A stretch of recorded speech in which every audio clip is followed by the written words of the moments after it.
Guys, কালকে আমি আর আমার একটা সাবস্ক্রাইবার গ্রুপে বসে কথা বলতেছিলাম, তখনই আমাদের গ্রুপে একটা প্লেয়ার আসে। কিরে ভাই, তোরে কতক্ষণ ধরে ইনভাইট করতেছি, তুই কি ইনভাইট চোখে দেখোস না? গিল্ড ওয়ার ম্যাচ শুরু হয়েছে, তাড়াতাড়ি গিল্ড ওয়ার খেল আর গিল্ডে গ্লোরি দে। ভাইয়া আমার ফোনে তো চার্জ নাই, আমি অফলাইনে যাব।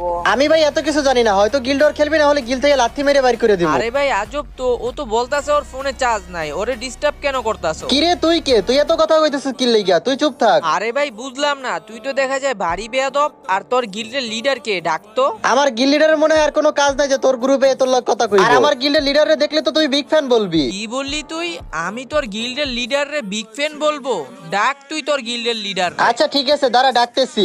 এই তো চলে আসছে তাওহিদ ভাই, দেখেন তো এই প্লেয়ারটা অনেকক্ষণ ধরে বেদবি করতেছে। আরে এটা আমি কি দেখতেছি? এটা তো দেখেছি মামুন ভাই। আরে ভাই তুই কার সামনে কি বলতেছস? তুই কি মামুন ভাই চিনস? মামুন ভাই ওর কথা কিছু মনে করেন না, আজকালকার পোলাপান আপনার ব্যাপারে আর কি জানবে।